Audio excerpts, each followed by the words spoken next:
Espaçonave Terra. Versão e distribuição Sinapse. Terra, nossa nave espacial. Bem-vindo a bordo para esta viagem de 1 ano em torno do Sol.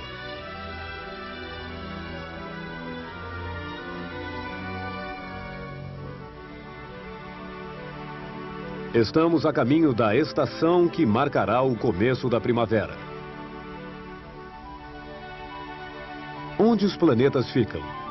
Mercúrio e Vênus ficam escondidos pelo brilho do Sol, assim como Júpiter na outra extremidade do Sistema Solar, bem longe. Quando visto da Terra, Júpiter fica no mesmo eixo, logo estes 3 planetas ficam ofuscados pelo Sol e não podemos vê-lo. Ao contrário, Saturno, na parte de baixo, à esquerda da tela, quando se encontra num ângulo bem distante do Sol, pode ser visto a noite inteira, assim como Marte, o planeta vermelho, na parte de baixo da tela, em oposição na frente do Sol. Olhando da Terra, podemos utilizar a tela de fundo do zodíaco para nos localizarmos. O zodíaco é essa faixa imaginária na qual os grupos de estrelas e as constelações aparecem visíveis ao longe, atrás dos planetas. Na frente desta tela de fundo do zodíaco, vemos que o Sol e os 3 planetas Júpiter, Vênus e Mercúrio ficam todos reunidos em Capricórnio. De dia, não podemos vê-los porque ficam muito perto do Sol.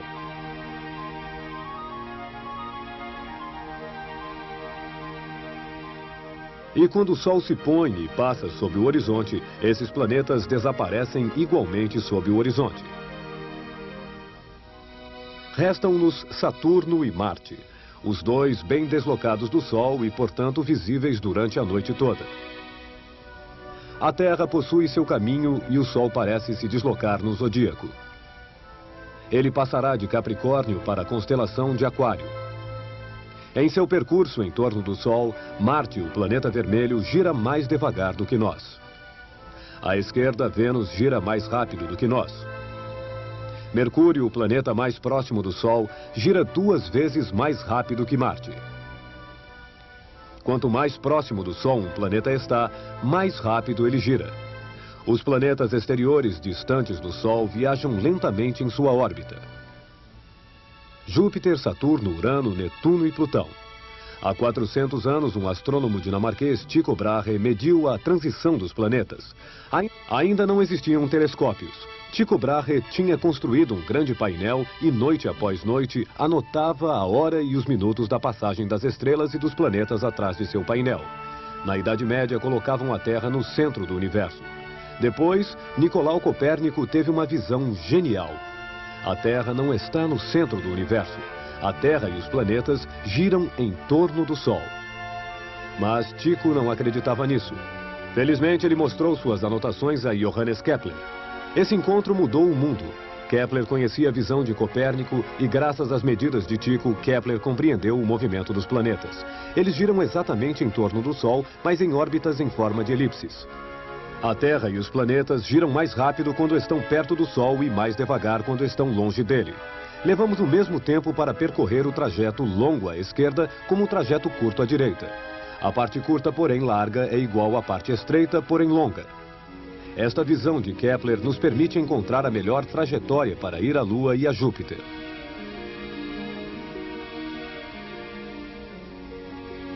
Mas nosso calendário também depende das leis de Kepler e da velocidade variável da Terra. E quanto mais próximos do Sol, mais rápido giramos. Isto modifica o horário de nossa viagem em torno do Sol.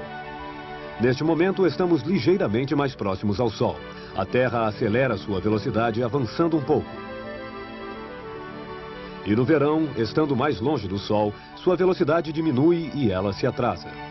O equinócio da primavera é em 20 de março. O equinócio do outono em 23 de setembro. A Terra chega no equinócio do outono com 7 dias de atraso. Para percorrer este meio verão de sua órbita, a Terra leva 7 dias a mais do que para percorrer a mesma distância deste meio inverno. A lei de Kepler não é uma coisa abstrata para astrônomos, mas que se refere diretamente ao nosso calendário. Neste momento, estamos aqui, estamos avançando. Daqui a alguns dias, Marte não seguirá mais o movimento dos outros planetas. Ele começará a girar para trás. Normalmente, Marte progride à frente da tela de fundo das estrelas distantes, à frente do zodíaco. Em 1997, podemos ver Marte passar na frente da constelação de Gêmeos, de Câncer, de Leão e passar pela constelação de Virgem. Mas ao invés de passar em Virgem, Marte volta pela constelação de Leão. No tempo em que os homens colocavam a Terra no meio do universo, os circuitos que Marte fazia já tinham sido percebidos e teorias complicadas eram elaboradas sem que se conseguisse explicar este andar para trás.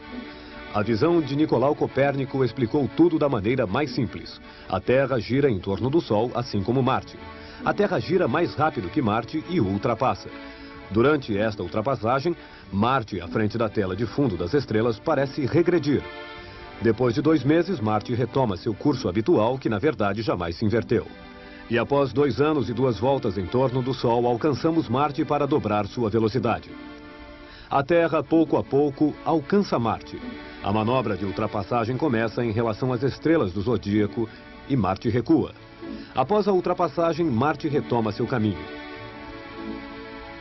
Graças à visão de Copérnico, Marte gira em torno do Sol sem fazer circuitos. A cada mês, a Lua que gira em torno da Terra se alinha com o Sol. É a Lua Nova. Este fim de semana, a Lua Nova vai provocar marés altas. A água dos oceanos é atraída pela Lua e forma, junto à Lua, marés altas. Todos os dias, a Lua aparece 50 minutos mais tarde que a da véspera. É por isso que todos os dias as marés se formam 50 minutos mais tarde. Quando a Lua fica alinhada com o Sol, suas forças de atração se adicionam e puxam a água na mesma direção. É a maré alta. Por que há 2 marés por dia? A Lua não aparece apenas uma vez? O centro de gravidade da Terra não fica no mesmo lugar do centro de gravidade do par Terra-Lua. A primeira maré é provocada pela força de atração da Lua. Ao mesmo tempo, do outro lado da Terra, há uma segunda maré criada pelas forças centrífugas. Além disso, a órbita da Lua é uma elipse. Às vezes a Lua está perto, às vezes se distancia.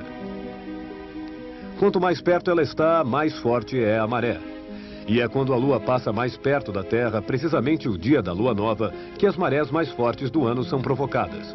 Às vezes até mais fortes que as marés do equinócio.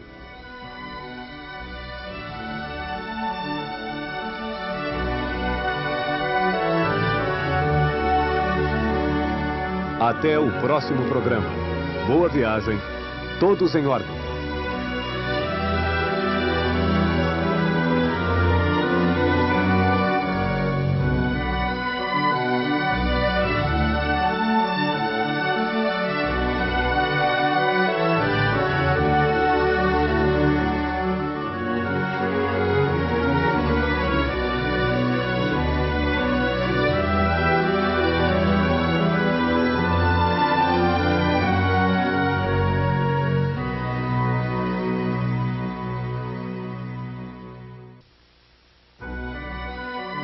Espaçonave Terra.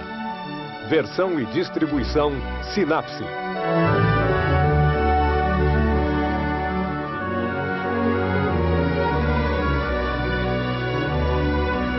Terra, nossa nave espacial. Bem-vindo a bordo para nossa viagem de 1 ano em torno do Sol. Nós estamos aqui e o equinócio da primavera começa daqui a 5 semanas.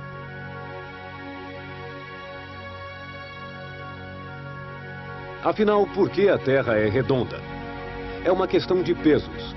A Terra faz peso. Sua massa gera tantas forças de atração que todas as suas partes se comprimem na direção de seu centro. Este não é o caso dos asteroides.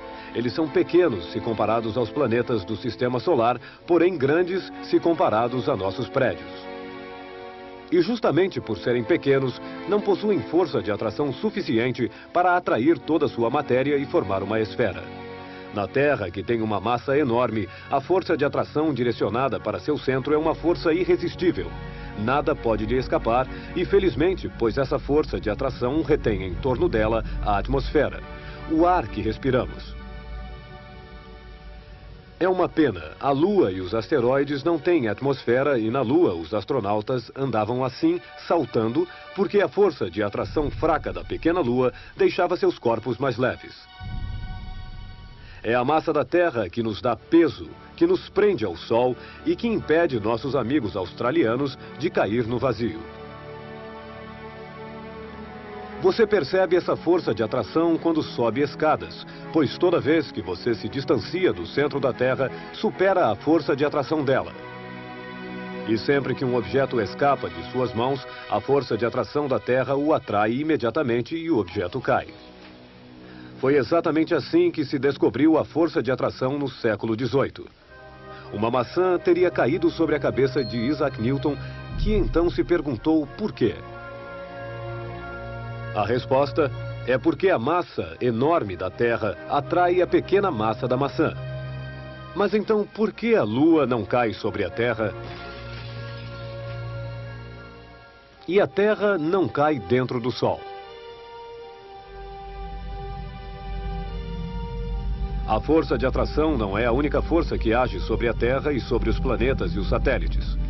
Os planetas, os quais são formados de um purê de matéria, receberam um forte impulso centrífugo que foge do centro.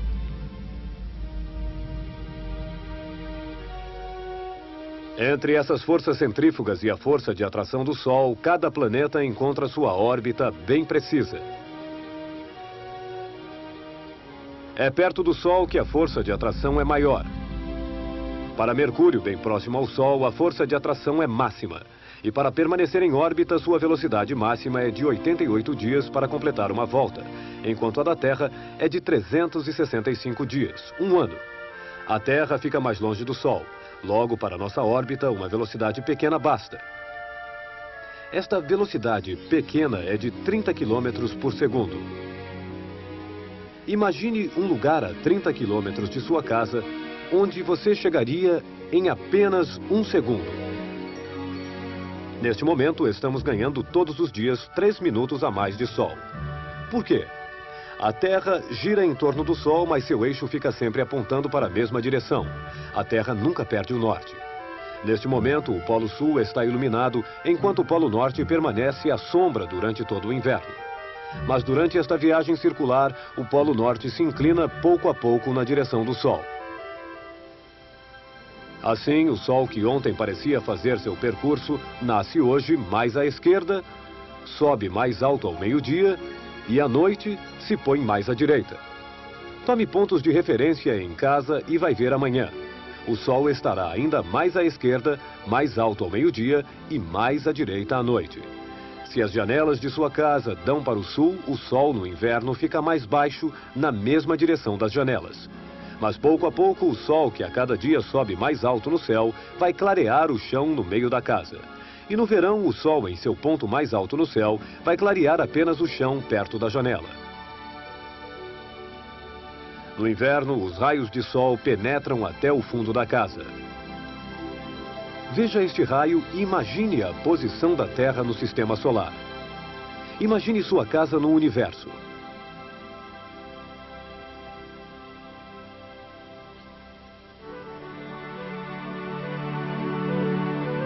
Enquanto a Terra gira em torno do Sol, seu eixo permanece inclinado na mesma direção.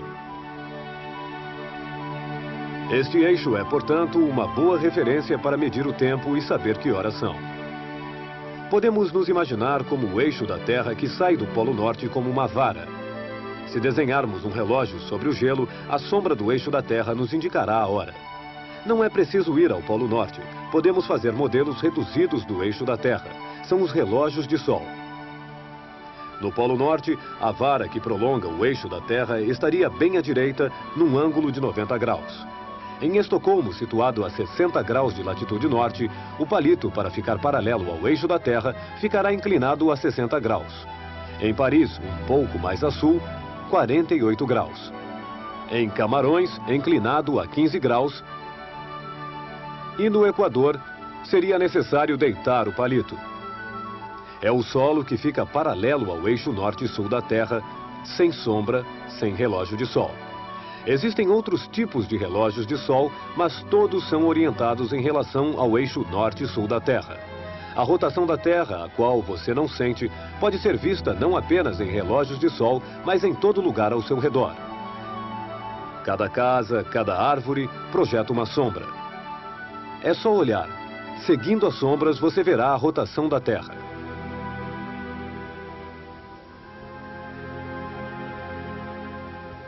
No Sistema Solar, conhecemos bem os planetas, sua posição, sua velocidade, seu movimento. As surpresas vêm dos cometas. Bastante famosos, conhecemos alguns deles, como o cometa Halley, que passa regularmente a cada 76 anos. Mas este ano, talvez você possa ver um novo cometa.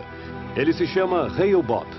Neste momento, ele está se aproximando de nós e poderemos vê-lo entre março e abril. Os cometas são menores do que os planetas. Eles circulam em órbitas elípticas. Alguns vêm de regiões distantes do Sistema Solar. Depois passam perto do Sol e vão embora de novo. Aproximando-se do Sol, eles liberam enormes quantidades de gás e de poeiras. Essas matérias formam a cauda do cometa, que se alonga no céu como cabelos ao vento. Cometa significa cabeludo em grego. Os cometas são pequenos astros cabeludos. Acredita-se que o cometa passeie pelo céu com a cabeça na frente e a cauda atrás.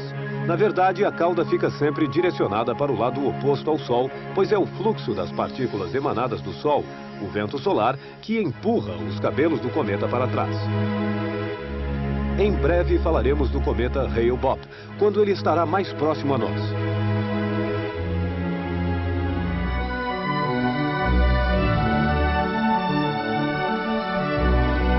Boa viagem. Todos em órbita.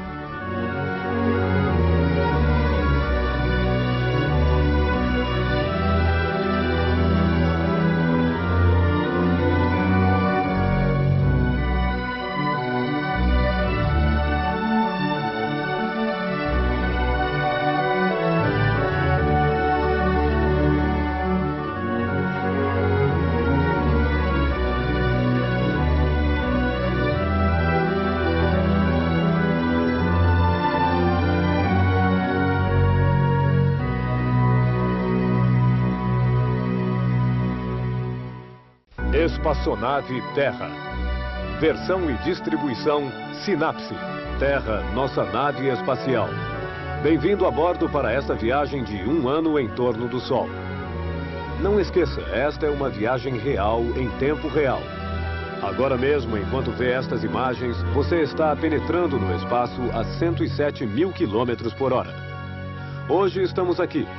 Chegaremos no ponto equinócio, o começo da primavera, em 4 semanas. Durante nossa viagem pelo Sistema Solar, nossos vizinhos, os planetas, nos acompanham. Esta semana, vamos olhar para além dos planetas, as estrelas infinitamente mais distantes, as estrelas que nos servem de referência. Uma estrela nos indica sempre o norte, a estrela polar. Ela é fácil de ser achada. Fica 5 vezes atrás da Ursa Maior, que você já conhece. A estrela polar se encontra na prolongação do eixo da Terra. Durante toda a noite, o céu e as estrelas parecem girar em torno desta estrela, a qual permanece imóvel, já que fica justamente no eixo da rotação. Por isso, a estrela polar é uma referência prática e confiável. Cristóvão Colombo a utilizou quando navegava pelos continentes desconhecidos. Ele tinha decidido atravessar o oceano seguindo o 28º paralelo. Todas as noites, ele media o ângulo onde a estrela polar apareceria. Enquanto seu quadrante lhe indicava o 28º, ele sabia que continuava no cabo. Ele não tinha derivado nem para o sul nem para o norte. Ele estava seguindo exatamente o 28º paralelo. Como Cristóvão Colombo, você pode, sem telescópio e sem matemática, imaginar o movimento de nossa nave espacial Terra girando em torno de seu eixo, sempre direcionado para a estrela polar. Mas isto não é totalmente exato. Ela vai descrever este ciclo em 26 mil anos. Imaginando que o eixo da Terra saia do Polo Norte e se prolongue ao infinito, ele encontrará a estrela polar. De um milênio a outro, são outras estrelas que se tornam nossa estrela polar. Há 2000 anos, no tempo do Homem das Cavernas, era Vega. Há 5000 anos, era a estrela Tuban. Foi a época em que os egípcios tinham batizado a Grande Pirâmide. Eles tinham feito uma galeria que apontava para o norte e a estrela que viam no final desta galeria era Tuban, à esquerda da Ursa Maior, enquanto hoje os turistas veem a estrela polar.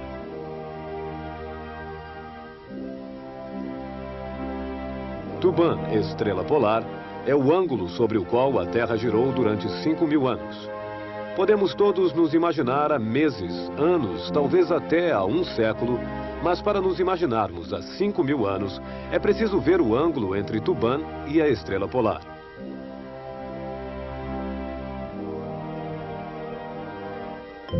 Viajando por nossa órbita, vemos de uma semana a outra que as estrelas mudam ligeiramente de posição, como por exemplo a constelação Órion, fácil de se achar ao sul. Órion com sua cabeça, seus 2 braços, seus 2 pés, sua cintura. O pequeno deslocamento cotidiano das estrelas é completamente engolido pelo enorme movimento de oscilação provocado pela rotação da Terra, que faz nosso campo de visão girar do dia até a noite.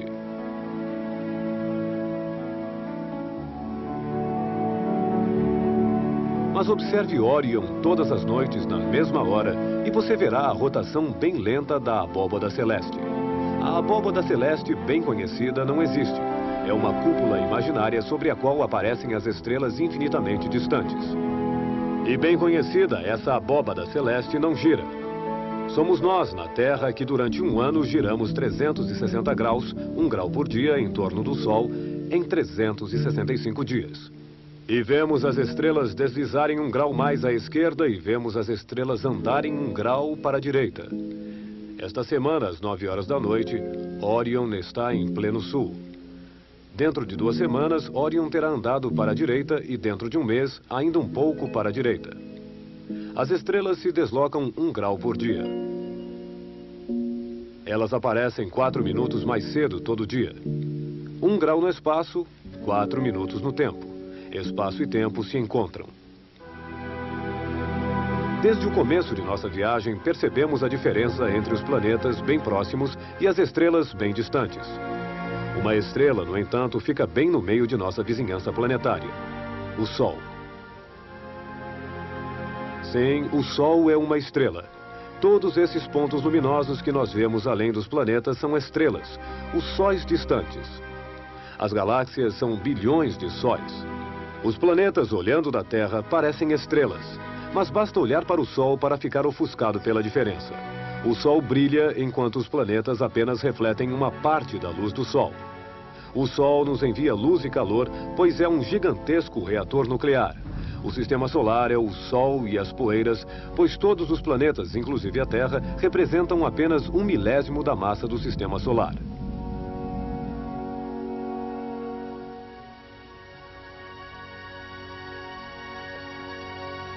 O Sol é grande demais para que possamos imaginá-lo.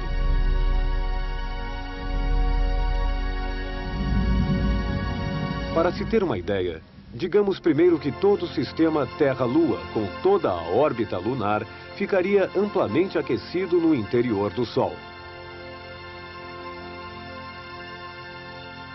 Entretanto, este enorme Sol é uma estrela relativamente pequena, e se compararmos nosso Sol com outras estrelas, nossa pequena Terra desaparece completamente da tela. Na constelação de Órion, a estrela Betelgeuse é a maior que nós conhecemos. Ela é tão grande que poderia tranquilamente abrigar nosso Sol e a órbita da Terra. Tudo isso se esquentaria no interior dessa estrela. Nós conhecemos a dimensão do infinitamente pequeno. os átomos com seu núcleo e os elétrons que giram ao seu redor. Nós conhecemos também a dimensão do infinitamente grande, o universo e as estrelas. Mas há uma nova dimensão, a do nosso sistema solar. Nós somos a primeira geração a poder compreendê-la, a explorá-la.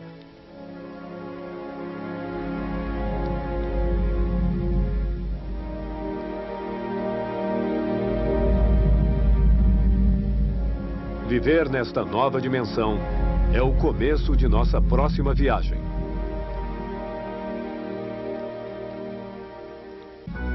Até o próximo programa. Boa viagem, todos a bordo.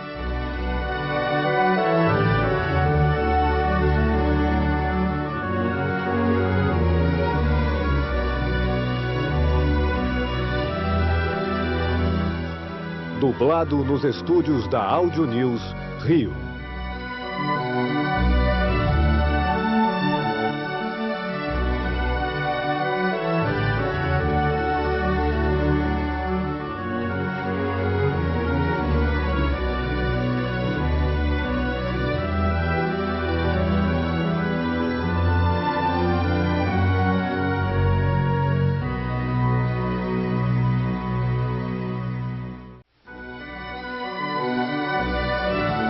Espaçonave Terra. Versão e distribuição Sinapse.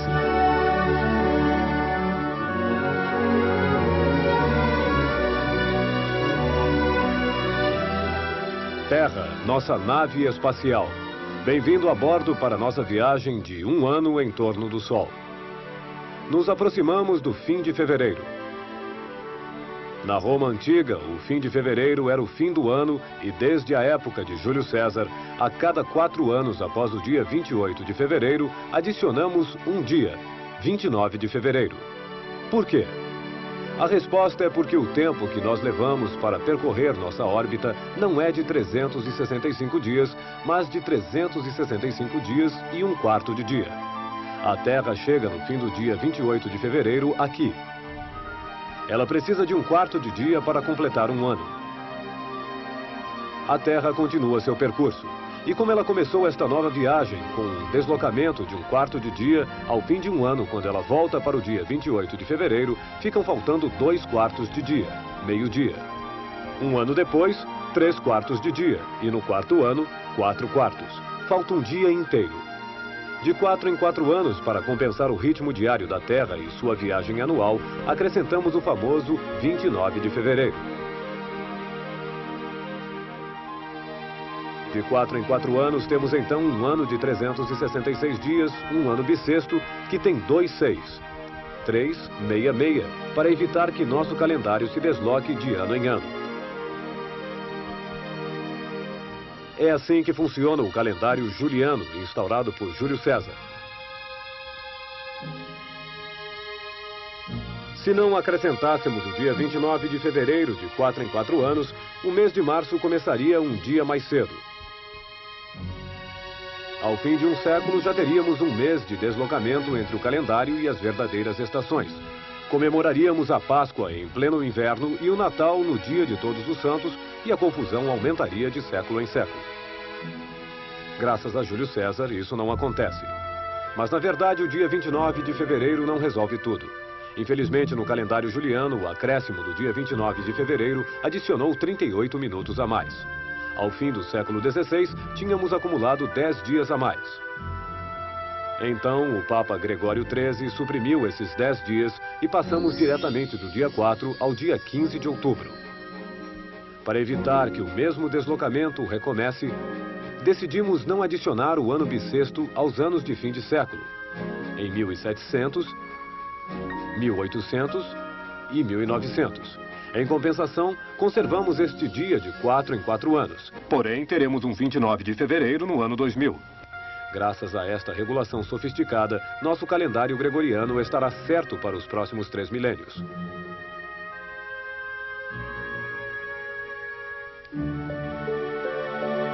Mas nos países de religião ortodoxa, como a Grécia e a Rússia, o calendário juliano é mantido. Isto explica por que a Páscoa grega é festejada 13 dias mais tarde, assim como o Natal russo. Mas por que 13 dias, se o Papa Gregório suprimiu apenas 10? Desde a sua intervenção, o calendário juliano não corrigido ficou defasado em 3 dias suplementares, totalizando 13 dias de atraso.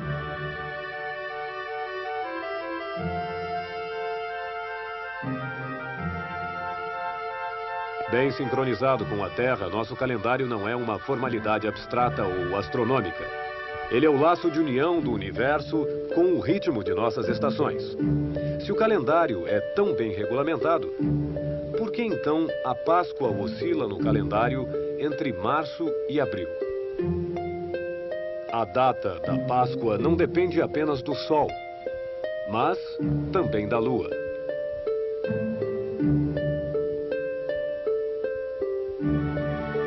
A Páscoa é comemorada no domingo que tem a primeira lua cheia da primavera. Também existem calendários lunares, como o do Islã. O fim do Ramadã, período de jejum, é anunciado pelo primeiro crescente, o dia seguinte da lua nova. Sincronizar os ciclos da lua e do sol é muito difícil. Desde que os homens começaram a medir o tempo e a fazer calendários, eles se debatem com este problema. O calendário mais antigo que conhecemos é o templo pré-histórico de Stonehenge, na Inglaterra. Seu eixo fica orientado na direção do sol nascente no dia do solstício 21 de junho. Mas para marcar a lua seria preciso um leque de eixos complicados, porque as mesmas posições só se repetem a cada 18 anos. Entretanto, nossos ancestrais podiam predizer os eclipses onde sol e lua se encontram. Eles já tinham a ciência de combinar o calendário solar e o calendário lunar.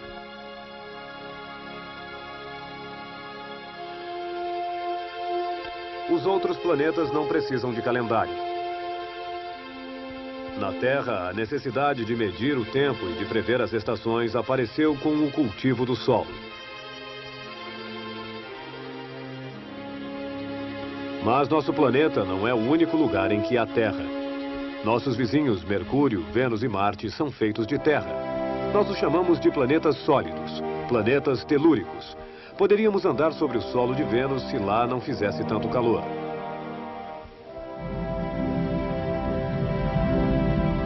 Um dia, certamente andaremos sobre o solo pedregoso de Marte. Nós nunca andaremos em Saturno ou em Júpiter. Talvez estes grandes planetas tenham núcleos de rocha ou de metal, mas são essencialmente constituídos de gás. De qualquer forma, a massa de Júpiter é 3 vezes a da Terra e sua força de gravidade nos esmagaria contra o solo, assim como em Saturno, que possui 100 vezes a massa da Terra. No futuro próximo, nossa única chance de aterrissar em outros planetas é Marte. Mas primeiro, temos que cuidar bem do nosso planeta Terra, o único lugar do Sistema Solar onde podemos viver.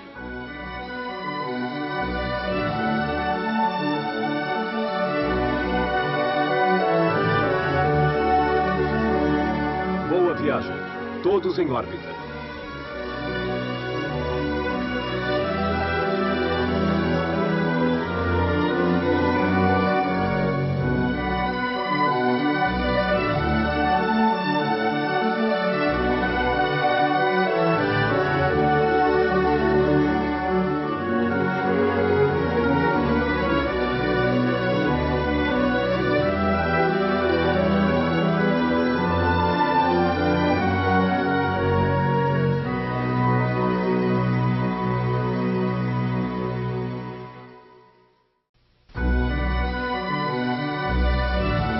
Espaçonave Terra.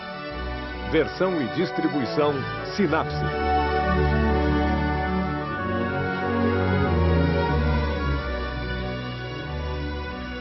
Terra, nossa nave espacial.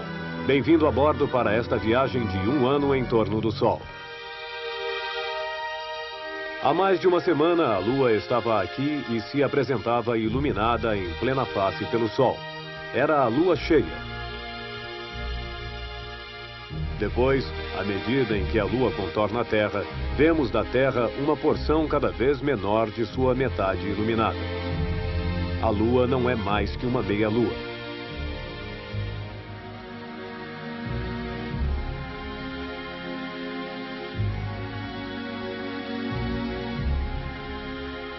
No dia da meia-lua, a Lua cruza a órbita da Terra e nos permite ver nosso próprio percurso. Normalmente, não podemos ver realmente para onde a Terra está indo. A meia-lua é como um farol no céu que nos mostra aonde estamos indo. E estamos indo justamente para o lugar onde a Lua está neste momento. A Lua fica a 400 mil quilômetros. A Terra avança a 100 mil quilômetros por hora. Dentro de 4 horas, estaremos onde a meia-lua está agora. Olhe para seu relógio.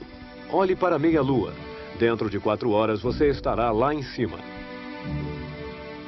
Olhando para a meia-lua, você pode imaginar 2 vezes por mês a realidade deste raio invisível que nos conduz em torno do Sol. Costumamos ver a Lua à noite. Entretanto, nós a vemos frequentemente de dia. Por quê? O Sol ilumina a Lua.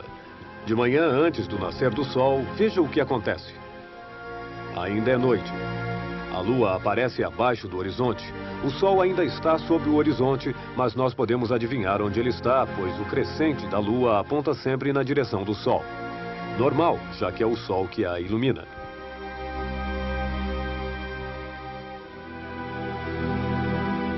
Vemos a Lua e as estrelas aparecerem no céu e depois o Sol nasce. O ar, a atmosfera que envolve a Terra, fica cada vez mais iluminado pelo Sol e age como um filtro que nos impede de ver as estrelas. A Lua, muito mais luminosa do que as estrelas, permanece visível.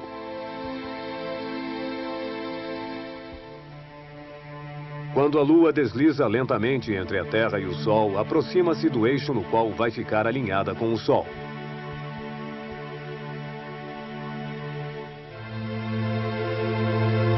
Como existe apenas um pequeno deslocamento entre a Lua e o Sol, vemos a Lua iluminada quase à contraluz e percebemos apenas uma pequena parte de sua metade iluminada, um crescente bem fino. Ele ficará sozinho no céu azul. Entretanto, as estrelas estão lá. Mas em que as estrelas se transformam durante o dia? Elas ficam escondidas pelas camadas gasosas da atmosfera que envolve a Terra e que, devido à iluminação do Sol, fica com essa cor azul. A atmosfera é o ar que você respira, sendo também um filtro azul que nos impede de ver as estrelas de dia. Nosso campo de visão gira com a rotação da Terra e, enquanto ele varre a porção do céu que não está iluminada pelo Sol, é noite. Podemos ver as estrelas.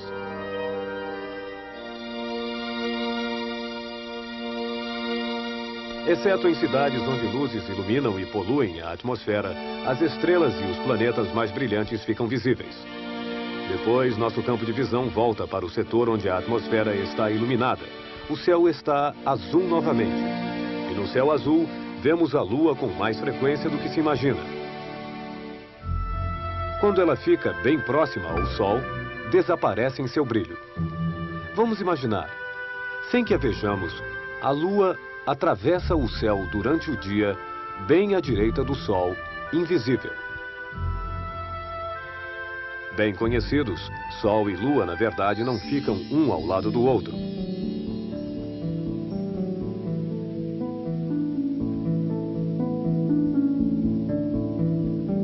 O Sol fica 400 vezes mais afastado.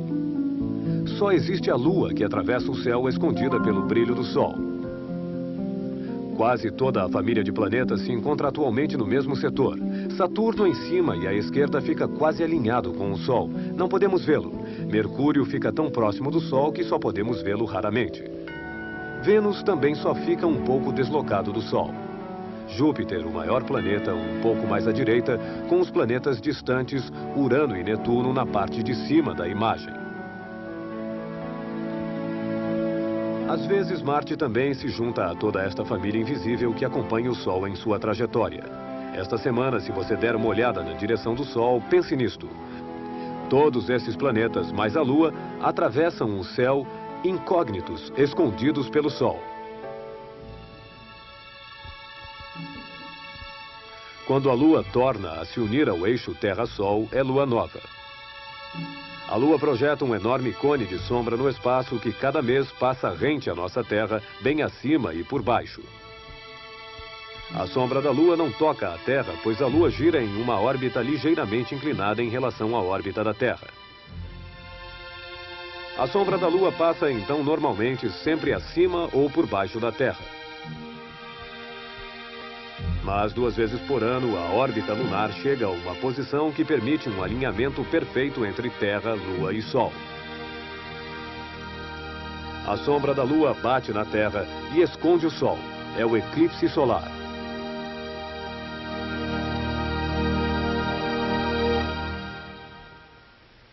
Em pleno dia, podemos ver as estrelas e os planetas. Como o Sol é bem maior do que a Lua, a sombra que a Lua projeta sobre a Terra é apenas uma área estreita de aproximadamente 200 quilômetros. Durante o eclipse, a sombra da Lua percorre bilhões de quilômetros sobre a superfície da Terra.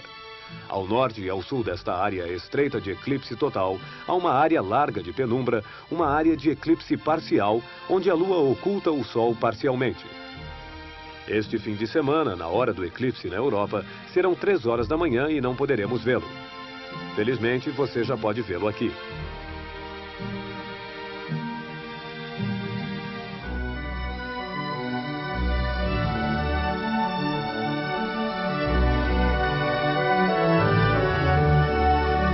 Boa viagem. Todos em órbita.